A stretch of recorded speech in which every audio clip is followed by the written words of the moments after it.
آیا تھا کہ جو بندہ گھر میں یہ نیت کرے اللہ مجھے گھر دے دے، مجھے گھر دے دے، میں اس میں مصلی بناؤں گا نماز کے لیے۔ گھر نہیں ہے، اسباب بھی نہیں ہیں، حالات بھی نہیں ہیں، اللہ غیب سے اس کو گھر دے دیتا ہے۔ وہ صاحب کہنے لگے کہ میں نے یہ نیت کی کہ اللہ مجھے گھر دے، میں اس میں ایک جگہ چھوٹی سی 2-3 جائے نمازوں کی، 4 جائے نمازوں کی، اس کو میں مختص کر دوں گا، مخصوص کر دوں گا کہ میں نے یہاں مصلی بنانا ہے۔ کہا کہ میں نے یہ نیت کر لی۔ اس نیت پہ رب کا نظام دیکھیں، اس نیت پہ رب کا نظام دیکھیں۔ کہا کہ مجھے گھر مل گیا۔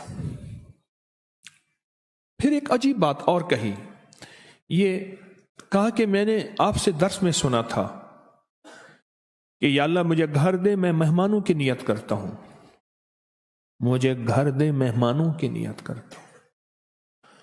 کہا میں نے مہمان کی نیت کر لی، اللہ مجھے گھر دے، اور میرے پاس کوئی اسباب نہیں تھے۔ مہمان کی نیت کرتے دعا کرتے رہا، کرتا رہا، اعمال کرتا رہا، اللہ سے مانگتا رہا، اور اللہ پاک نے پھر ایک اور گھر دے دیا۔ فرمایا کہ ہر گھر قیامت کے دن پوچھا جائے گا، مگر وہ گھر، وہ تعمیر جو مہمان کی نیت سے ہو۔ ایک اللہ والے کا خادم جا رہا تھا، پوچھا کہاں جا رہے ہو؟ تو عرض کیا حضرت گھر کا سامان لینے جا رہا ہوں۔ میں کیوں جا رہے ہو؟ کہ گھر میں ضرورت ہے۔ فرمایا گھر کی نیت نہ کر، مہمان کی نیت کر لے۔ یہ جو مہمان کی نیت کر لے گا پھر گھر والے بھی کھائیں گے، اور اگر کوئی مہمان آ گیا تو وہ بھی کھا لے گا۔ اور پھر فرمایا کہ یہ قیامت کے دن اللہ کے ہاں اس کی پکڑ اور پوچھ نہیں ہوگی۔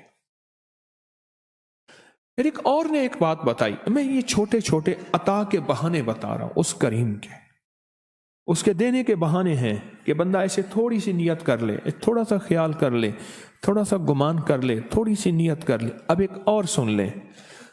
کہا کہ میں نے وضو کی دعا پڑھی، اللہم اغفر لی ذنبی ووسع لی فی داری وبارک لی فی رزقی، بس یہ دعا پڑھ لی، اور اس دعا کو پڑھتا رہا، اللہ پاک نے غیب کے خزانے سے مجھے وسیع گھر عطا فرمایا۔